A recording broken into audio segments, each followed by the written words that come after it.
whose word I praise, in the Lord whose word I praise, in God alone I trust, I will not be afraid. What can mortal man do to me?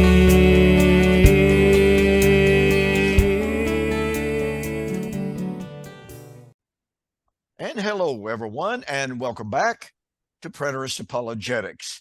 That's Mike Sullivan over there. I'm Don Preston, and we are thrilled to death to be able to be with you once again. And we're going to pick up tonight on where we left off last week. And before we do that, Mike, I can't be with you next week. I have surgery next week. I have cataract surgery. And the doctor told me, he said, I do not want you sitting in front of a computer, period, end of story. I don't want you reading. I said, what am I supposed to do? This is That's what your I life, do. man. That's my life. I said, yeah. And he said, don't turn the TV on unless you have to. And I said, so you want me to sit in a dark room with a patch over my eye, evidently. I'm only having one eye operated on at this particular time. And he said, well, all I know is, here's what I don't want you doing. I said, for a solid week? He said, yeah. Wow. And so I said, well, okay. I said, in the meantime, I said, I guess that will give me a good opportunity to let my voice rest for a week. And so I'm not filming it all next week. And I literally, Mike, I don't know if I can not read or, you know. That's going to be rough for you. Boy, it's just going, because I got 3 brand new books ordered that I'm just foaming at the mouth. Mark Nanos, Romans through Jewish eyes, Corinthians through Roman eyes, Jewish eyes, and another one, something like that, or Paul through Jewish eyes. Now, Mark Nanos is an excellent scholar. His book, The Mystery of God in Romans, is just wonderful, except for the fact that he believes that Jesus predicted the end of the world, and of course he failed. So he's one of those typical critical guys, you know. Didn't he do something on Galatians? Or no? I don't remember that, but he possibly did. But yeah, he's very, very good. He's extremely heavy into reading the epistles through the Judaic Hebraic perspective. Why did Peter and the New Testament writers quote from the Old Testament so much? Why did they echo the Old Testament so much in their writings? If God was through with Israel, etc. And so he does a marvelous job of that. The book that I mentioned a moment ago, The Mystery of God in Romans, he considers Acts a great deal, and he points out that the prevalent view on Acts and Romans, both for that matter, was, well, Israel failed in her calling, so God cut her off, and the calling of the Gentiles was a sure sign of Israel's failure. And he said, that's just blatantly false. He said the calling of the Gentiles was always the purpose of God. He foreordained that Israel would no longer be his exclusive people. Now, is he the one that was teaching maybe in Acts 21, where Paul is and the Christian Jews are still keeping the law of Moses for a period? Yes. Okay. If I'm not mistaken, he is. But he's very big on this and pointing out the continuing observance of the law throughout the testamental period, you know, what we call the transitional period, of course. So it's very, very well worth reading. And if you don't have it, I highly recommend it. So I can't wait to get my hands on these 3 books. They're all due in next week. Nice. I can't wait to get your book. Oh, we mailed it. We mailed it. Good. Yeah. So I think we did. I asked Jan if we mailed it. Look, we've been mailing out, you know, books every single morning, 10, 12, 15, 20 books and what have you. So I don't remember every one of them that we set out, but anyway, you'll be getting it very shortly. Cool. I mean, shortly. And so, okay. Well, folks, last week, and of course, last week's program is in the context of the Hamas invasion of Israel, the slaughtering of 1,400 people, Israel's retaliation, and how the dispensational world is just on fire, saying, well, this is it. This is proof positive. We're in the last days. The rapture is right around the corner. And boy, Mike, I got to tell you, you talk about a stunning development. A major minister in the Churches of Christ Fellowship out of Houston. Man, his name just went right over my head. But anyway, he's had several, I'm talking New York bestseller books, right? Now, mind you, his bestsellers are touchy-feely, let's all hug together and sing Kumbaya. There's not a lot of 7 steps to a victorious Christian life or something. Amen. So there's not just a ton of substance, but he has recently come out saying the very next step in God's plan is the rapture. For a Church of Christ guy to do that, it's just like, holy cow, that's just almost unheard of. And so it was stunning. Now, I do know that some people have sent him some of my books.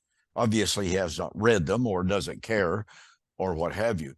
But nonetheless, in all of this hoopla concerning Israel and Hamas and the horrific situation that's going on over there, and make no mistake, folks, neither Mike and I approve of the violence that's going on over there, the slaughter of innocent people. It's just, I don't care whether you're pro-Palestinian at the moment or whether you're pro-Israel.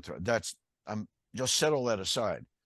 The killing of women and children because you hate the other side, because you don't think the other side is even human. How hateful can you get? I mean, it's just absolutely awful. So let's make sure that that's clearly understood. Well, yeah, and it comes back to eschatology. When you look at the Quran, the eschatology is violent, and it calls for war. It calls for holy war. And when you study the Talmud, it's not any different. Oh. They believe they're going to bring in their Messiah through having continuous war with Christians and Muslims. So this is what you get. And this is why eschatology is so important. And that's why Don and I are like, look, this is not Jesus's eschatology. We have nothing to do with any of that. But if you're a evangelical Zionist, your eschatology demands that you support bloodshed. That's right. And I've listened to Michael Brown trying to hem and haw and justify and wiggle and dance and try and get away from the implications of his premillennial Zionism. But push comes to shove, they have to support that nonsense. Well, and let's face it, in the Talmud that you mentioned and in other rabbinic sources as well, they just openly call, and they say the killing of a Gentile is like killing an animal. It doesn't matter. It's an act of worship to God, it actually says. Actually, yes. And most people, I would say about 11 out of 10 people do not know how grossly violent and vile and immoral the Talmud is. I know. And so when people hear people such as you and me point out bad eschatology is at the root and the core and the cause of what's going on in Israel today, and they hear us talk about how violent the Talmud is, how the Quran is, they're going, where are you guys getting this? Well, yeah, the fact is 11 out of 10 people do not take the time to study, to research, and they hear these prominent dispensational ministers who are sold out lock, stock, and barrel to the Zionist concept. They go so far as to say, when they are asked, well, how can you support Israel when they're killing Palestinian Christians to take over their land? Jerry Falwell went on record as saying, well, it's unfortunate, but after all, the land belongs to them. And so they're justified in whatever means that they feel is necessary to take over the land. Oh, so killing Christians is okay as long as you're a Jew. Yeah. I mean, This is horrid. Yeah, I mean, if you think about it, they actually think that they have the same mandates that Israel of the Old Testament had. Yes. So if that's your theology and your eschatology, everything is justified. And if you're a dispensational Zionist, you have to say, well, that prophecy has to be fulfilled. And even though they get their hands a little bloody, I have to kind of, in some indirect way, support it because it's just destined to happen before I can get raptured. And, I'm the center of the universe and I have to get raptured. So, Right. let's get this show on the road. And this very idea has permeated American politics for generations now. I well remember a very noted Oklahoma senator stood on the floor of the Senate several years ago now, back during the 70s, and he said, and this is during the time of the Yom Kippur War, if I remember correctly, but he stood on the floor of the Senate and he said, it is America's God-ordained responsibility to, this is his word, unconditionally support Israel no matter what.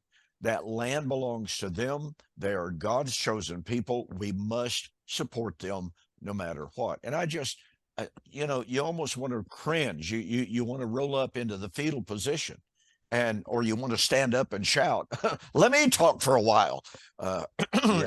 It's absolutely abhorrent. So we say all of that to bring us back to this issue of why the dispensationalists are, in some instances, excited about what's going on over there, because they believe that we're living in the time of the end. Armageddon is just around the corner. But what we are trying to do, first of all, we're trying to bring some sanity to this entire discussion. And most of all, we're trying to present the truth about, quote, the war that the Old Testament predicted for the last days. Now, remember, folks, dispensationalists say we're living in the last days. Okay? So they have to believe that something related to Israel and war is the lead in to Armageddon, or it is the initiation of Armageddon and Gog and Magog. Now, we should point out that in some dispensational circles, not all, but in some dispensational circles, they delineate between Armageddon and Gog and Magog. I don't believe you can delineate. I think they're one and the same thing. The ancient rabbis said they were the same thing. They taught that they were the same thing. I think when you examine Revelation 16, 19, 20, I think it's easy to demonstrate that they're the same thing. So last week, what we did, we began in Daniel chapter 9. No, not yet. We did Isaiah 2 and 4. We haven't done Daniel yet. Oh, I'm sorry. That's exactly right. What we did, we looked at Isaiah chapters 2 through 4. Now, very quickly, we're not going to go over it thoroughly as thoroughly as we did last week, but we do want to make the point by way of reiteration. Isaiah 2 through 4, united prophecy. It's joined together by the little term, in that day. It's set in the last days, Isaiah chapter 2, verse 2 and 3, and consummates in the day of the Lord, when the Lord would arise to shake the earth mightily, Isaiah chapter 2, 19 to 21. But that day of the Lord would be a time of famine. It would be a time of famine, no water, no bread in Jerusalem, Isaiah chapter 3. It would be the time in which God would stand up to judge the elders of his people, Isaiah chapter 3 and verse 13. It would be the time in which women would join themselves, 10 women would join themselves to one man and say, we'll cook our own food, we'll wear our own clothes, but just let us be called by your name. And I got to say this, when I was a young man, Mike, I encountered some Mormons who used that passage to justify polygamy. And I was like, what? Now, believe you me, at the time, I didn't understand even the first syllable of preterism, but I knew that was not right. The reason 10 women would join themselves to one man is because war. Men would be short in short supply of men. That's right. Exactly. And of course, in the ancient times, to be unmarried, it was catastrophic for a woman. She had no means of support. And so to eat to support herself, 10 women join themselves to one man. It would also be the time in which, now the King James Version, New King James Version, uses the definite article, and I think there's good reason for it, even though it's not in the Septuagint. But the definite article is not used in Isaiah chapter 3 and verse 25 and 26, when it says, your men shall fall by the edge of the sword in the war. Okay. Again, the definite article is not used. But after all, war is the context. It's a time of siege. It's a time of warfare. It is a time of the, pardon me, of the war. So we have the last days, we have the day of the Lord when Israel's men would fall by the edge of the sword.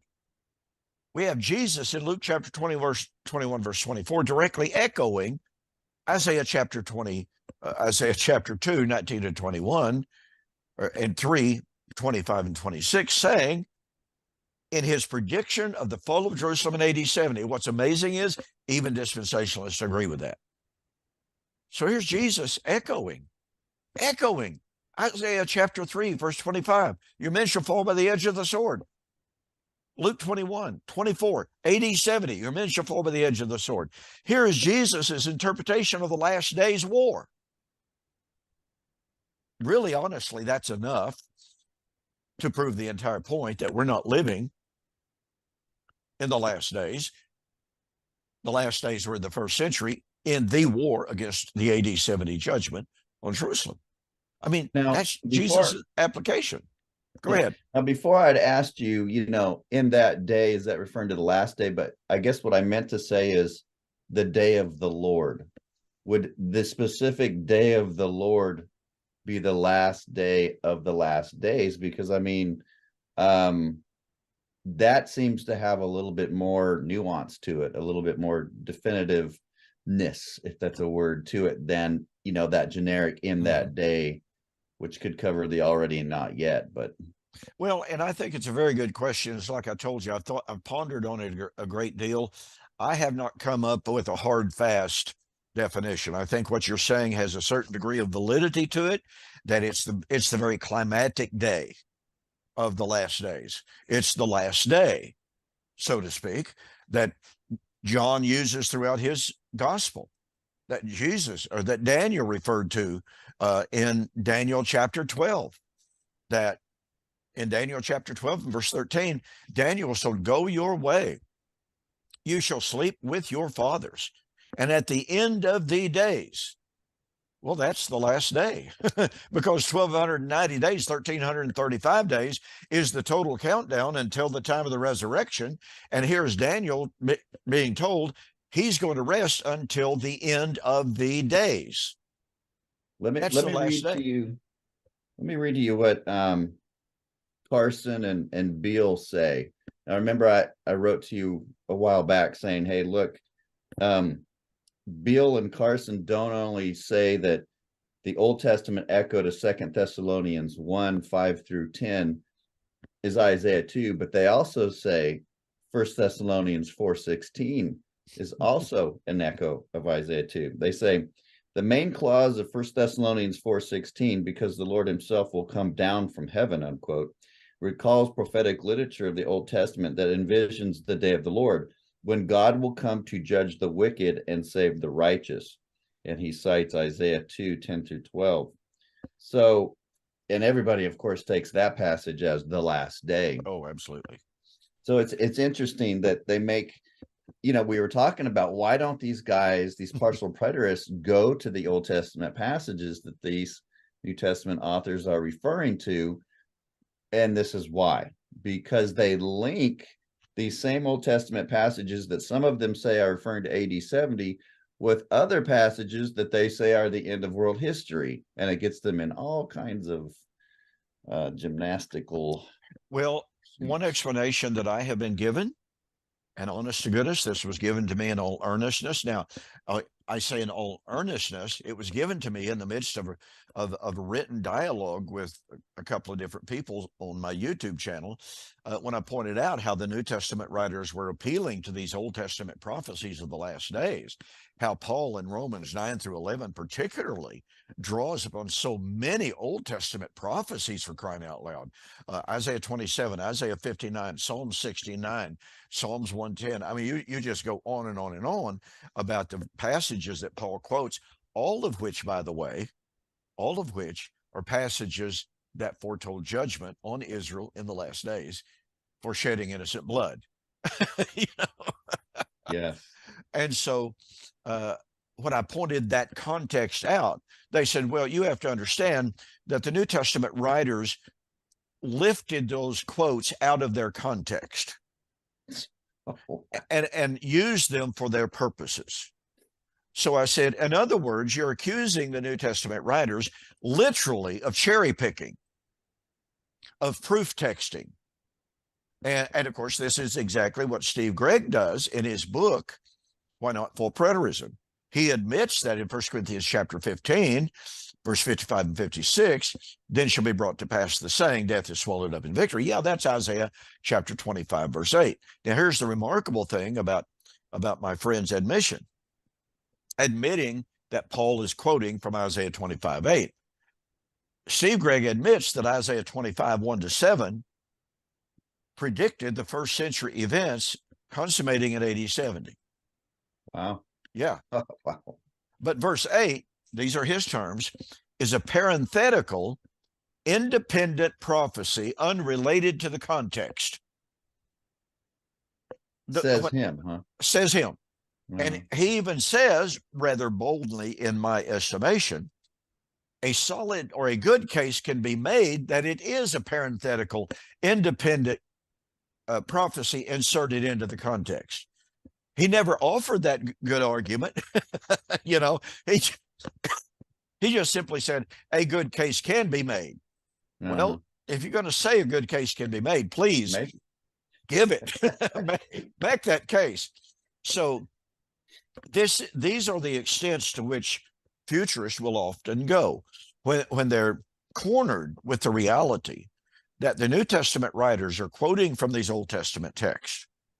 And the Old Testament texts demonstrably speak of the first century and the judgment on Old Covenant Israel for shedding innocent blood.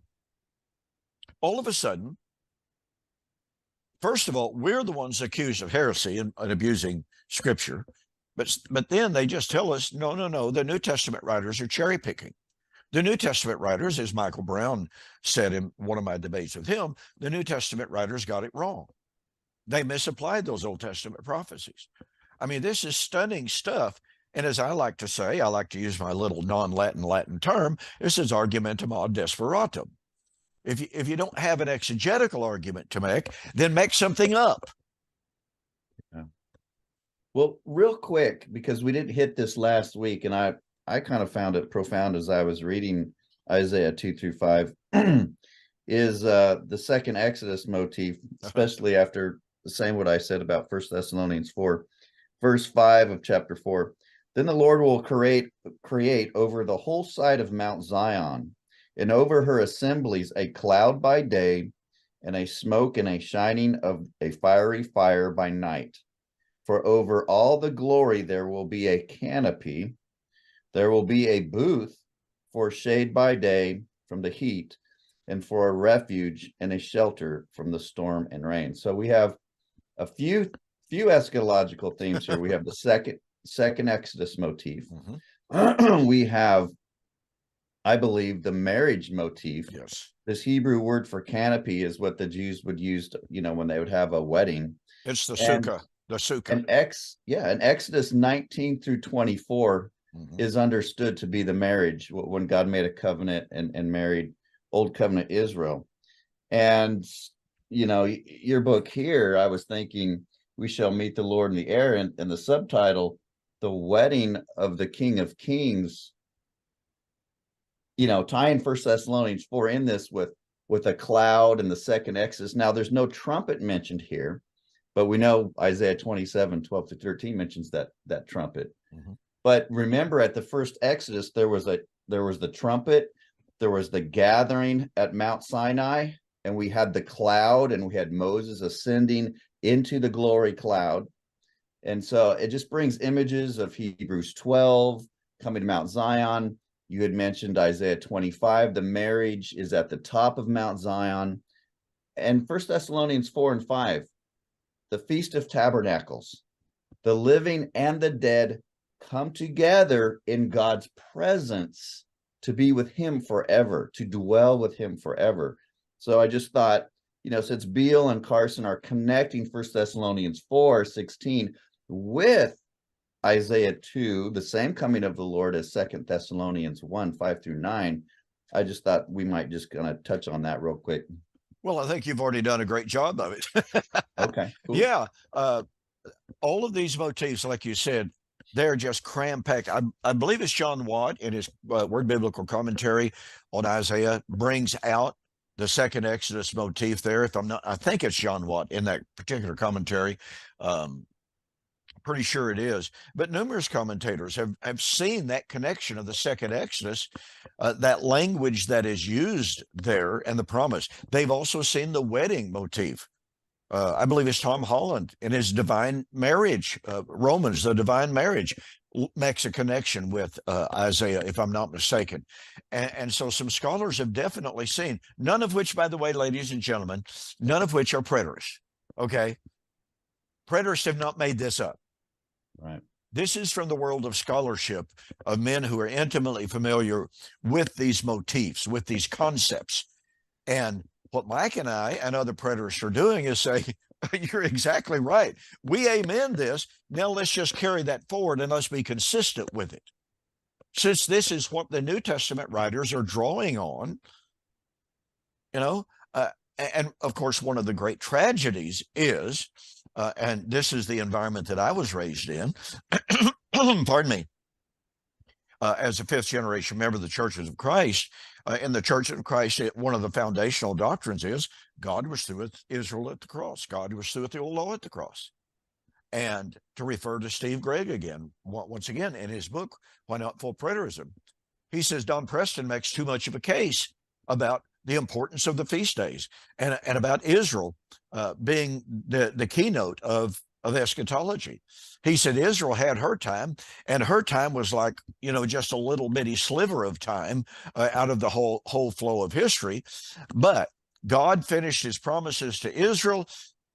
That doesn't mean he fulfilled all of his eschatological promises. Of course, the very first time I read that, I'm going, there is one hope. Right. As I presented in my debate with Joel McDermott, and bless his heart, he ran from that, tried to say, no, there's multiple hopes. No, there's one eschatological hope. There's one eschatological hope. So to do as Steve Gregg does and to say Israel had her eschatological hope, which, by the way, I wonder what Israel's eschatological hope might have been. Acts chapter 26. For the hope of the promise of the resurrection, am I on trial this day? Acts 23. Acts 26, concerning the hope of the resurrection, to which hope our 12 tribes hope to attain. And he mentions the 12 tribes again in Acts 25:14. Yes. Right before he talks about the resurrection of the just and the unjust about to take place. So you've got to have the resurrection taking place during the time of the 12 tribes, which is clearly what the book of Revelation points out as well. So, yeah, and there is only one hope. I remember that debate with Joel when you got him in 1 Corinthians 15. It's like, no, Paul is combining Adamic eschatology with Israel's eschatology. And he said, well, yeah, I can, I might give that to you, but we still have to have that physical phase of the Adamic. It's like it just didn't register at all. I mean, he would not be bound to the actual text itself. Well, and he even went so far as to say there's actually a way in which I could admit, due to the language of imminence of 1 Corinthians 15, that there was an application or fulfillment in AD 70, but we're still waiting for the real one. Well, maybe we're waiting for another typological fulfillment that will point to the real one. Right. I mean, it never ends. It never ends. Okay, so Isaiah chapter 2 lays the groundwork. And it tells about this day of the Lord in which men would run to the hills, hide in the caves, cry to the rocks, fall on us, and hide us from the glory of the Lord and from the terror of his presence. Very, very quickly. Jesus in Luke chapter 23, as he's being led to his crucifixion, turned to the women who were weeping and wailing over his impending death and said, "Daughters of Jerusalem, do not weep for me, but weep for yourselves and for your children.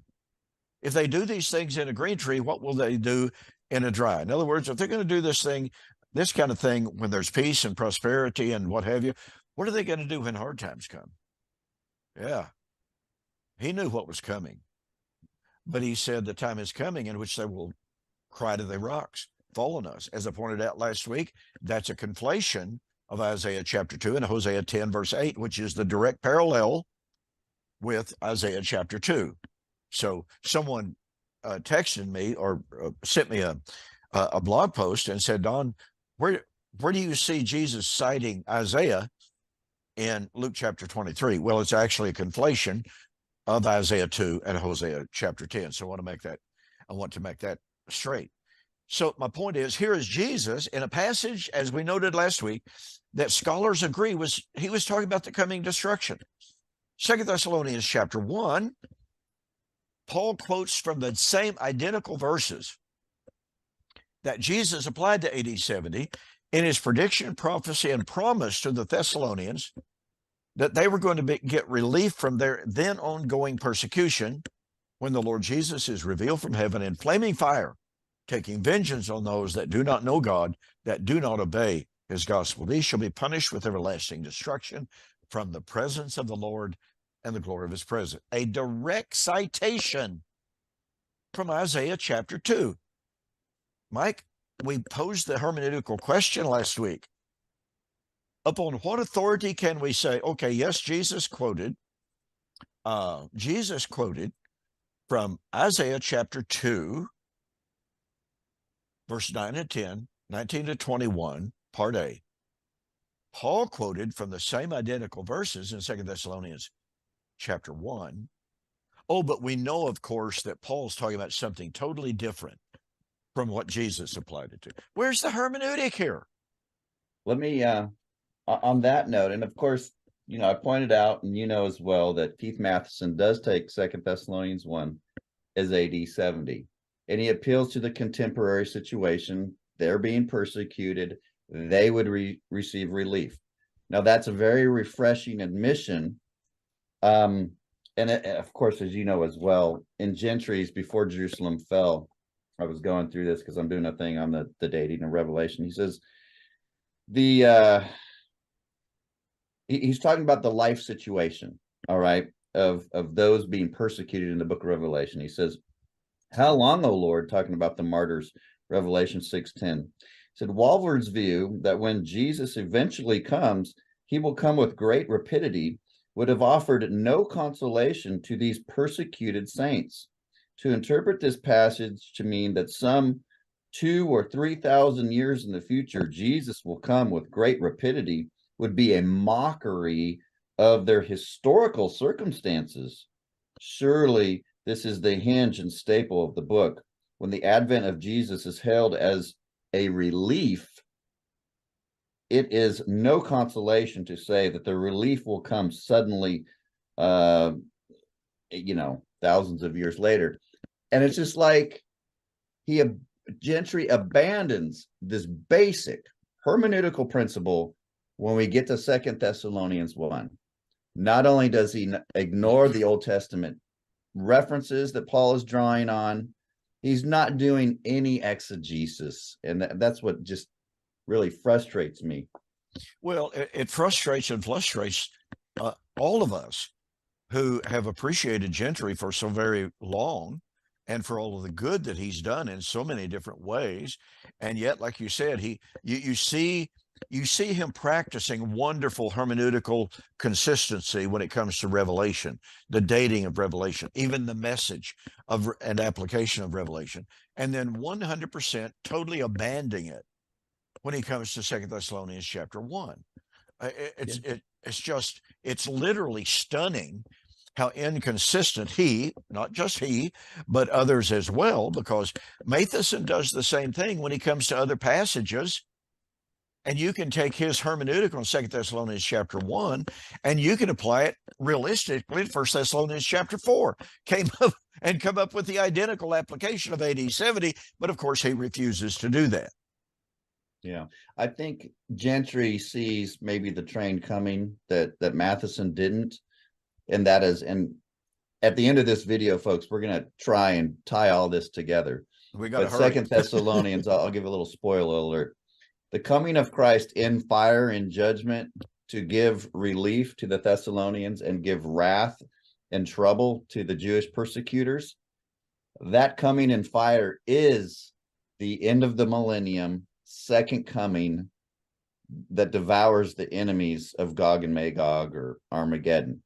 So if it's the end of the millennium coming of Christ, that destroys partial there's nothing left. Not one shred is left. So with that in mind, let's go over there, because here's what happens in Revelation chapter 20, ladies and gentlemen. Anthony Aquino in our debate insisted that 1,000 has to mean at least 1,000. It can mean a whole bunch more than that. It kind of makes you wonder where the hermeneutic is to say, well, 1,000 has to mean at least that. It might mean 20,000 or 40 or a million. Well, let me interject there, because I went back through, because Sam was giving grief and Anthony was just parroting Sam that, oh, you're taking J.K. Beale out of context. I'm not. I read it again. I am not taking Beale out of context. Beale cites Jews who took 1,000 years symbolically to refer to a very, very long time, 360,000 years, to Jews who believed the 1,000 years represented 3.5 years. Yes. There's this whole range. Folks, that's a lot less than 40 years. Now, he also cites Jews who believed the 1,000 years represented a literal 40 years. Yes. Like we do. So we have, thanks to Mr. Beale, we have an Orthodox, very accredited scholar who admits that the 1,000 years can represent doesn't have to mean longer than 1,000 years. In fact, the Jews took it to be 3 years, 40 years, 70 years. Yep. And remember, Sam Frost was accosting preterists and claiming that we misrepresented Gregory Beale. No, we have not misrepresented him at all. We have cited him correctly. And so what Sam Frost has done, he's gone to Beale and he has picked out a little snippet and cited that to try to prove his case instead of appealing to the entirety of what Beale said. Right. Now, Beale is not a full preterist. No. So since Beale is not a full preterist and he believes that we're still in the millennium, his view requires that the millennium is longer than a literal 1,000 years. But Beale's point is it does not have to be. Right. And in other words, he's saying his view is not necessitated. Right. Okay. And then when he cites Jews who took the 1,000 years symbolically to be 3 years, 40 years, 70 years, as in contrast to 360,000, he's showing you the wide range of the symbolism of 1,000 in rabbinic thought and so forth. So we're not taking him out of context. And when I showed that to Anthony, he shut up. He left. I said, look, Anthony, you can cite Beale too, because he's saying that some Jews took 1,000 years to be symbolic of a very, very long time, 360,000. Yeah. And I won't accuse you, Anthony, of misrepresenting Beale. You can do that, Yep. These guys don't know, apparently, how you can cite a scholar that doesn't agree with you in one area, but the area you're agreeing with, you can cite them. That's right. It's That's bizarre. exactly right. Okay, so what we have, and this is obviously going to set the stage for next week because we've only got about 15 minutes left. We started at 5:14, I think. Is that right? I think is right. So anyway, so in Revelation chapter 20, it's very, very important that we understand what people say. We have the martyrs, those who have been beheaded, and they are seated on thrones. They rule and they reign with Christ for 1,000 years. Now, Mike, it strikes me as one of the most fundamentally important elements to understand about Revelation chapter 20 is they are some of the same martyrs, if not the same, pardon me, as in chapter 6. Yes. John said, I saw under the altar the souls of those who had been slain for the word of God and the testimony which they held. And they cried out, how long, O Lord, holy and true, do you not avenge us on those who dwell upon the earth? And white robes were given unto them, and they were told to rest for a little while until their fellow brethren and saints should be slain as they were. Now, here we have the concept of the filling up of the measure of suffering, and thus, as a direct corollary, filling up the measure of sin on the part of their persecutors, filling up the measure of sin by killing the saints, filling up the measure of suffering on the part of the martyrs. Point being this, there are some in the Preterist movement who say, well, Revelation chapter 21-4 is a depiction of AD 70, Christ coming, and thus the millennium beginning in AD 70. That's not going to work. I posed a question the other day in a Facebook exchange with a friend of mine who has, I don't know if he fully accepts the premillennial preterist perspective or not, i.e. that the millennium began in AD 70. But I said, if or is Revelation 6 and the martyrs enrobed, I use that term, I don't know if that's a good, I don't know if that's a legitimate word or not, but I use it. If the martyrs that were enrobed, told to rest for a little while, are the same martyrs of Revelation chapter 20, then guess what? You can't say that Revelation chapter 20, 1-4 was AD 70. Why? Because AD 70 was the time of the vindication of the martyrs, but wait, in Revelation 6, those martyrs were waiting for the coming of the Lord. So if they're the same set of martyrs, Revelation 6 says the martyrs were waiting for the day of the Lord because the number of martyrs was not full yet. Therefore, judgment was not ready to fall yet. But if you make that to be Revelation chapter 20, then Revelation chapter 21-4 is the coming of the Lord in judgment, and it's the destruction of Jerusalem at that point. And it's the destruction of Satan, the persecutors. But wait a minute, that doesn't work. Because everyone that I know of, I don't know if anybody disagrees with this, every commentator I believe I've ever read posits the destruction of Satan, the great persecutor, where? Oh, at the end of the millennium. So you can't have AD 70 in verses 1-4 being the coming of the Lord in the judgment of the persecutor, because chapter 20, 10 and following has the destruction of the persecutor after the millennium. Don, isn't this a very similar problem that we have with partial and even some full preterists claiming the Daniel 70 weeks ends at 80, 34, 35? It's just grammatically impossible, but yet some of these people just have these, they have to make that work somehow. That's exactly right. I agree with that 100%. So to move on very quickly to get to where we want to go here, and again, setting the stage for next week. If it is true that Revelation chapter 20, 1-4 is about this, basically the same martyrs as chapter 6, then they're waiting for their vindication. Well, how long are they going to wait? Oh, for 1,000 years. Guess what? It appears to me, Mike, that in Revelation, we have a very clear definition of the millennium. Revelation chapter 6, they're given white robes, told to rest. How long? A little while. A little while. Revelation chapter 12. The great serpent, the devil, Satan, Had a little while. he had great wrath. He's pursuing the woman, but he has great wrath because he knows he has only a little while. A little while to do what? To persecute the church. So Revelation 6, saints had to rest for a little while. Revelation 12, Satan had great anger because he knew he had only a little while. Revelation chapter 20, the martyrs are going to rule for 1,000 years. So we have two statements of a little while. A little while in any human calculation is not 1,000 years.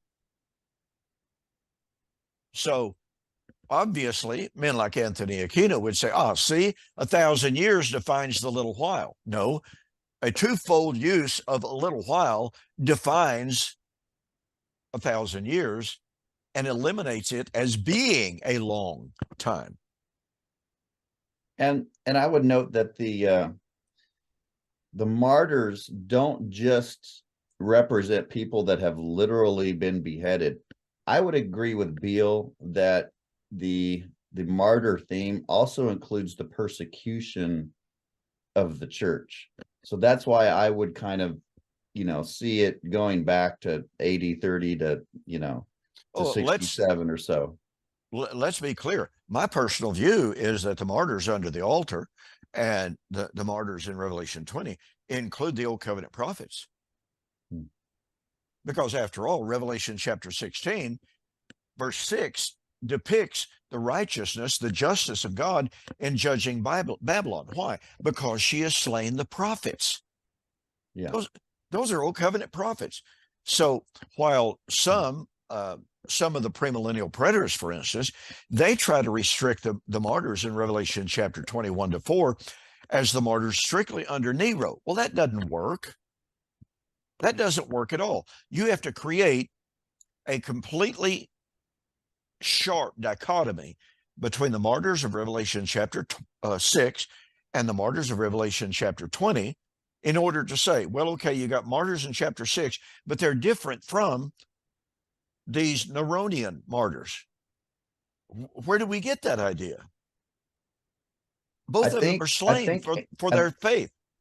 I think that was the same issue that Anthony Aquino had, is he kept trying to connect everything with the mark of the beast and Nero. Yes. And not seeing a comprehensive issue with the martyrs going all the way back to Genesis and under Abel and the old, like you said, the Old Testament, and all of them waiting.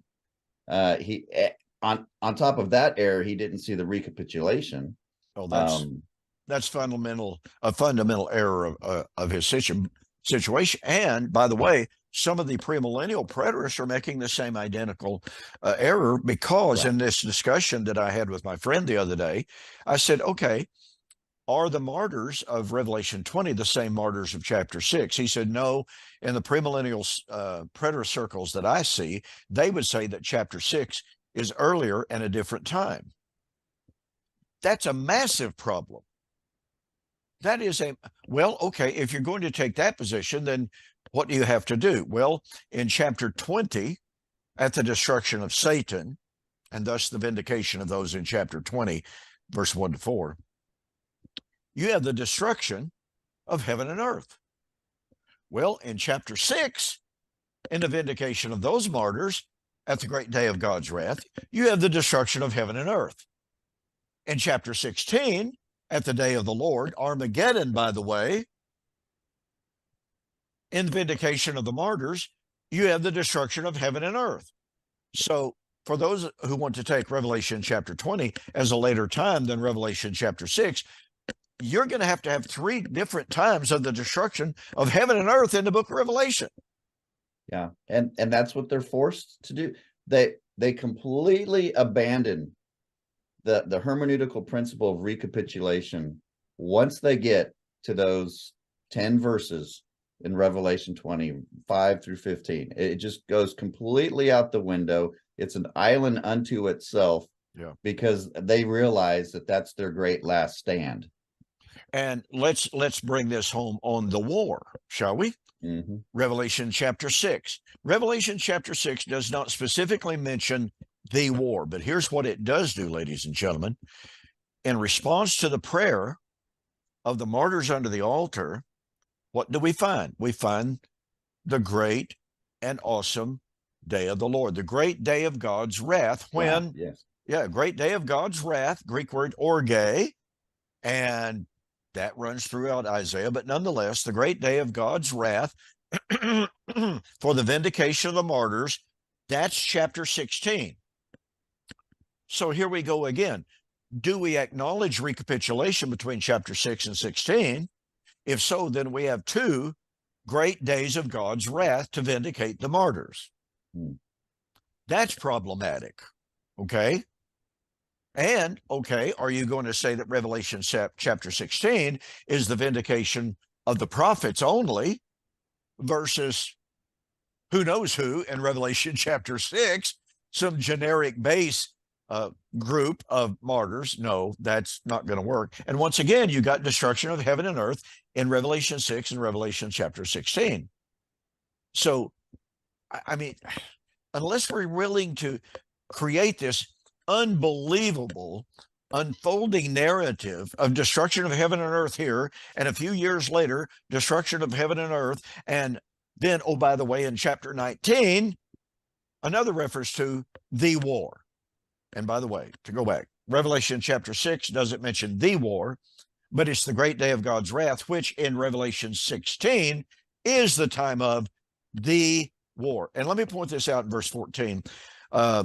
John says, I saw three unclean spirits like frogs coming out of the mouth of the dragon, the mouth of the beast, and the mouth of the false prophet. These are spirits of demons performing signs which go out to the kings of the earth and of the whole world to gather them to the battle of the great day of God Almighty. Well, that the term in the Greek is the polemos, and it's definite article, polemos. So it's not simply to gather them to battle, it is to gather them to the battle. Well, what battle has already been mentioned? Revelation 6. Revelation 6. Go ahead. Well, yeah, Revelation 16 is the war. Revelation 19 is the war. And Revelation 20 is the war. But we have connectors, like Donna said, between Revelation 6 to Revelation 20. We also, which we didn't get to, we have connections to the war. Is it the war in Daniel 9:26? Yes. In the original? Okay, so we have the war. And I'm going to tie this in with Revelation 11 real quick. Oh, yes. So we don't have the war in Revelation 6 or 11, but they are describing the war. Because in Daniel 9, it is the war when the abomination of desolation takes place. Jesus connects that with when you see the army surrounding Jerusalem, know that its desolation is near, okay? So, and he says that he connects that to the times of the Gentiles treading down Jerusalem. Now that's that 3.5 years of Daniel 12:7, which is Daniel 9, the very end of the 70 weeks. And that's Revelation 11, when the city where the Lord was crucified is trodden down by the Gentile nations for, again, 3.5 years, which was the time of the judgment of the dead. Okay, so that's clearly describing the war, according to Jesus in Luke 21 and Daniel. And so now you can connect Revelation 11 with the war of Revelation 16, 19, and 20, because the war ends in Revelation 20 with the judgment of the dead. And that's exactly a Revelation chapter 11 and what it teaches. And Revelation chapter 11 has that other connector. It is the time for your wrath has come, or day. Yes. You know, here's the great day of God's wrath, Revelation 6. Revelation 16, the great day of God's wrath. Revelation chapter 11, your wrath has come. Yeah.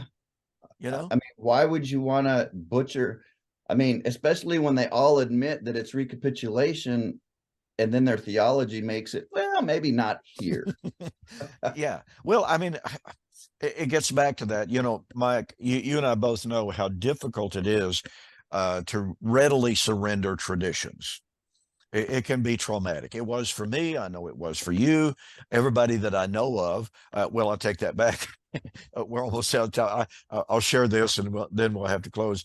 While I was still at Maxwell Avenue Church of Christ here in Ardmore, the controversy was raging. There was a young woman, brilliant young woman, but she always taught Bible class. She had not been in my classes. Okay, so she didn't really understand what the issue was. She started hearing people talking about God's teaching false doctrine is, you know, blah, blah, blah. And here I'm sitting in my office one day, and I was really hard at it. And I look up, and here she comes. Now, mind you, this is a very strong-willed, fiery young woman. Okay. And I thought, oh boy. Which can be a blessing and a curse. It just depends on which way. I didn't know if this was going to be fire and brimstone, or if this was going to be, I'm sure glad somebody's teaching this. So anyway, came in, plopped down in a chair in front of me and said, okay, Don Preston, I want you to tell me exactly what it is you're teaching. I took my Bible, laid it down in front of her, and I said, turn to Matthew 16, 27, 28. She did.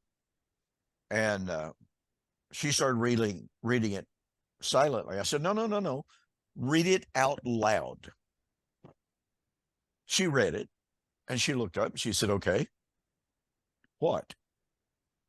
I said, read it again out loud. She read it again, and I think just a glimmer of a train's headlight in the far distant, you know, I think it began to flicker, and she goes, okay. I said, okay, simple question. Verse 27, what did Jesus say he was going to do? Verse 28, tell me when he said he was going to do it. Well, again, she just looked down. I said, no, read it out loud. She read it out loud, and she goes, that's what this is all about? I said, yeah. I said, now you tell me. I said, I'm not saying a word. You tell me what Jesus said he was going to do when he said he was going to do it. And she said, he said he was going to come back in judgment. I said, okay, when? She said, in that lifetime of those people. I said, okay. I said, does the Church of Christ teach that he did that? That's when it hit her. And she goes, no. I said, okay. And she goes, so what's the problem? That's what it says. Yeah. Okay. So, and that was as simple as it was with her. Boom, bingo. That was it. And that was over. Okay. Ladies and gentlemen, what we're going to do again next week, listen, if you have to listen to this program a couple of different times and to see all of these dots that are connecting between these passages and the references to the war, the references to the day of the Lord, the references to the day of wrath. Look at all of these consistent passages, or all of these passages with the consistent theme of martyr vindication and wrath on their persecutors. Once you see, ladies and gentlemen, once you see this harmony and unity, believe you me, you can never go back. You can never go back. Okay, well, folks, we are completely and totally out of time this evening. Thanks for joining us, Mike. Great time, as always, to be with you, my brother. I'm going to say good night. God bless. Good night. Take care, guys. That I may walk before my God in the light,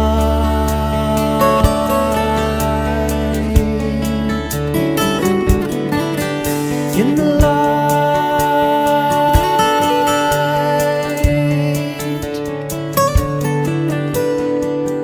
in the light of life, in the light of life, in the light of life, in the light of life, in the light of